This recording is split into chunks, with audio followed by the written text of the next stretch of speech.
Did you know the man who built the world's greatest love story died staring at it through prison bars? Shah Jahan ruled the Mughal Empire at its peak. When his beloved wife Mumtaz Mahal died in 1631, he was shattered. So he built the Taj Mahal, 22 years of construction, 20,000 workers, pure white marble, all for her. But his story didn't end there. Shah Jahan had 4 sons, and they turned on each other. The youngest, Aurangzeb, was the most ruthless.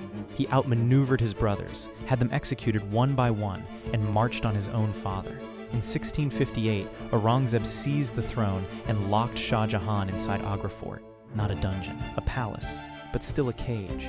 For 8 years, the old emperor sat by his window, and across the river, just close enough to see, stood the Taj Mahal. The monument he built out of love became the last thing he ever looked at. He died in 1666, still a prisoner, still watching.